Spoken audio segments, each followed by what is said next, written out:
Ini saya menemukan cerita rakyat atau folklore yang menjelaskan tentang yin dan yang.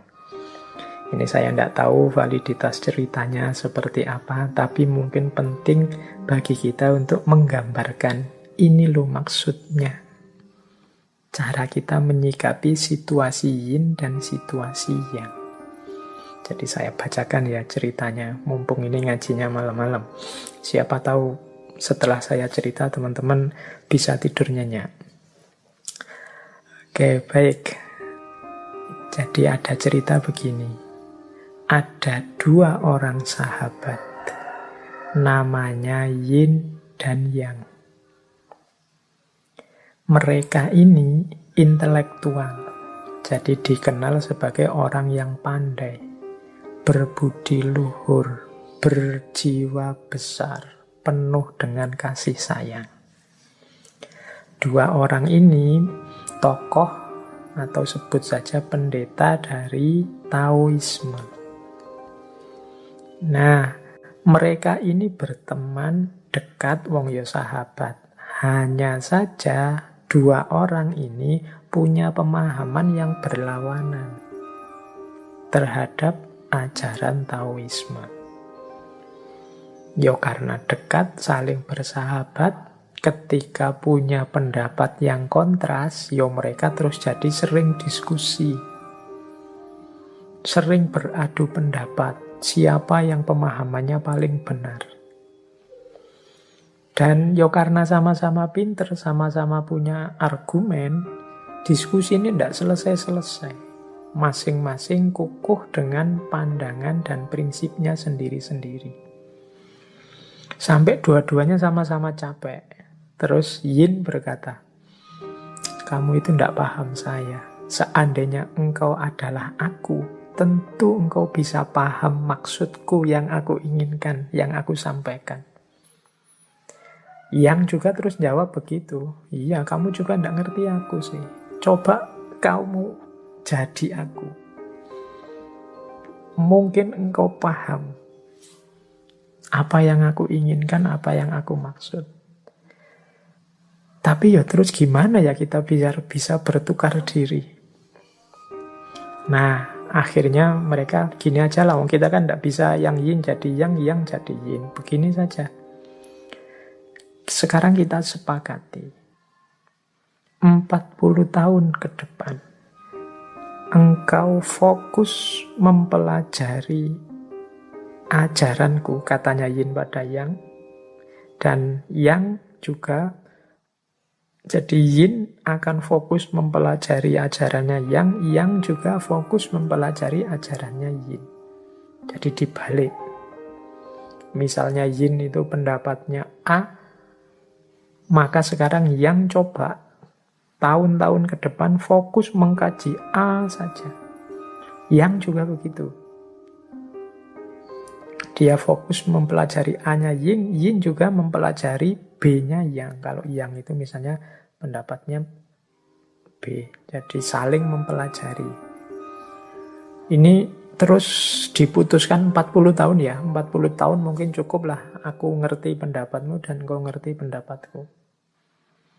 Nah, mereka ini karena sudah sepakat sungguh-sungguh, ya mereka terus belajar mendalam. Serius. Selama 40 tahun mereka sungguh-sungguh belajar. Bukan belajar untuk mencari kesalahannya, tapi memang sengaja belajar untuk ngerti maksudnya.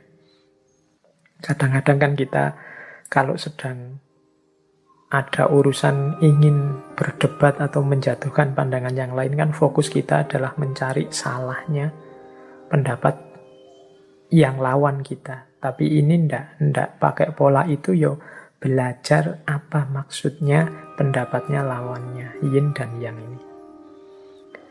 Nah, setelah 40 tahun, ini sudah sama-sama tua ini. Mungkin sudah sama-sama sangat kangen. Semula bersahabat, sekarang terpisah 40 tahun untuk mengkaji ajarannya sahabatnya. Nah, begitu 40 tahun, mereka kemudian datang ke tempat yang sudah dijanjikan. Nah, Mungkin teman-teman menebaknya, wah ketemu itu sudah langsung diskusi lagi panjang lebar. Ternyata begitu bertemu, mereka hanya saling memandang, saling tersenyum, kemudian saling berpelukan dan berkata, saudaraku, engkau selalu dalam diriku, dan aku ada dalam dirimu. Sejak saat itu, tidak ada lagi diskusi-diskusi. Lewat pelukan itu saja, dua-duanya sudah saling memahami. Tidak harus susah payah menjelaskan, susah payah merumuskan, mencari. Mereka sudah saling paham, begitu bertemu, saling tersenyum, kemudian saling berpelukan. Silahkan teman-teman menarik kisah rakyat ini dengan bagaimana cara kita menyikapi yin dan yang dalam hidup. Ada yang positif, ada yang negatif. Kalau ingin mencari titik temu, ya tidak mungkin. Wong ini hukum alam, hukum semesta. Yang yin ya biarkan tetap yin, yang biarkan tetap yang. Dua-duanya ini saling butuh dalam identitasnya masing-masing. Dalam yin ada yang, dalam yang ada yin. Kalau dipotong yang, maka yin tidak utuh. Kalau dipotong yin, yang juga tidak utuh. Dua-duanya paham sekarang, aku saling butuh. Dunia ini lengkap ketika aku ada dan dia ada. Nah, ini cara kita menyikapi, mudahnya adalah menyikapi perbedaan. Menyikapi kontras-kontras dalam kehidupan. Yang berakhir dengan saling memandang, saling tersenyum, kemudian saling berpelukan. Nah, ini cerita pertama. Semoga bisa memudahkan bagaimana cara kita menyikapi yin dan yang dalam kehidupan. Baik, terus saya bawakan satu lagi. Ini juga cerita rakyat yang hubungannya sangat erat dengan yin dan yang. Kesedihan dan kesenangan, kesulitan dan kemudahan. Ternyata tidak sesederhana yang kita rumuskan. Kadang kegembiraan itu ternyata sumber masalah yang menyedihkan. Kadang kesedihan adalah awal dari kebahagiaan. Nah, ada cerita, ini populer sekali, tentang seorang petani tua yang memelihara kuda. Mungkin di sesi ngaji yang mana pernah saya ceritakan ini. Semoga teman-teman ada yang masih ingat. Ini saya ceritakan pada yang belum pernah dengar atau sudah lupa. Jadi ada seorang petani tua, yang petani tua ini memelihara kuda. Kudanya ini pokoknya kudanya top, sangat baik kualitasnya. Mestinya kuda ini sangat disayang oleh petani ini dan keluarganya. Nah, suatu pagi ternyata kudanya petani tua ini kabur. Lari dari rumah. Oh, ini harusnya berarti berita yang menyedihkan, peristiwa yang menyedihkan. Para tetangganya datang. Terus mereka mengucapkan simpatik. Wah, sampean mengalami nasib yang buruk ya. Turut bela sungkawa misalnya. Nah, terus petani itu jawab, tidak juga, kita lihat saja nanti. Nah, petani ini tenang saja, tidak sedih juga tidak galau, meskipun kudanya lari. Ternyata besoknya kudanya kembali lagi, malah sekarang membawa teman-temannya dari hutan. Wah, sekarang dari hanya punya kuda satu yang bagus, sekarang dia punya beberapa kuda. Wah, yang semula kebahagiaan terus jadi kesedihan, bahagia punya kuda yang bagus, tapi terus sedih karena kudanya hilang, tapi dia tetap tenang. Ya, kita lihat saja nanti.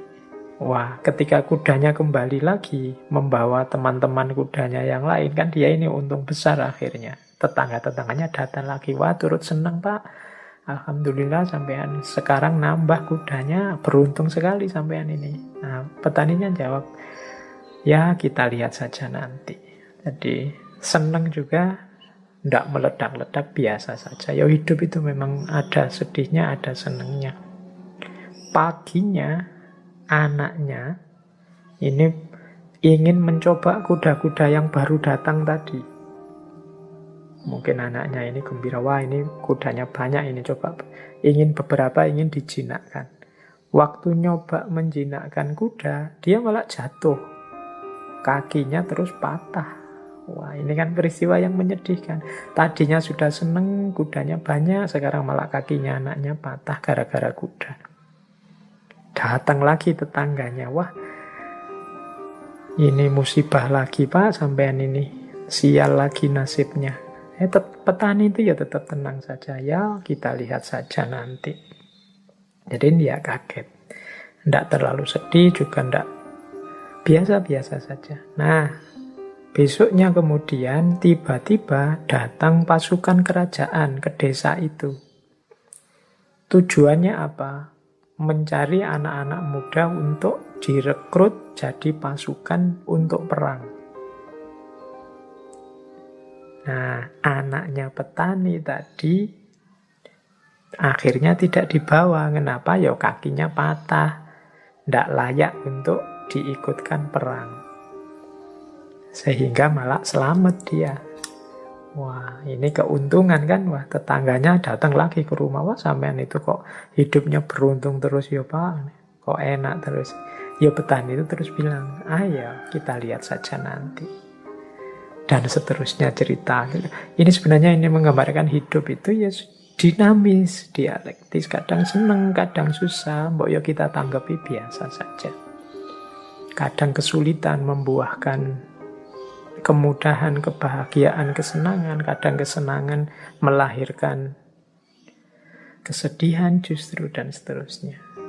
Kesenangan punya kuda bagus, ternyata melahirkan kesedihan. Kudanya lari. Sedih karena kudanya lari, ternyata melahirkan kesenangan karena kudanya balik malah bawa teman-teman kudanya yang lain. Senang dapat kuda banyak, ternyata malah kakinya anaknya patah. Sedih karena kakinya anaknya patah, jadinya malah seneng karena tidak jadi diambil oleh pasukan untuk ikut perang. Ini dinamika hidup. Makanya petani tadi mengajari kita bagaimana kita mengikuti saja ritme hidup, ritme alam. Hidup secara alami saja, luwes saja, fleksibel saja. Hidup itu memang selalu berpasangan, senang, sedih akan selalu begitu. Dan tidak harus ditanggapi dengan berlebihan. Itulah polanya orang hidup, kadang senang, kadang sedih. Baik, semoga sampai di sini semakin bisa tergambar bagaimana cara kita menerjemahkan dua unsur dalam hidup ini, yaitu yin dan yang.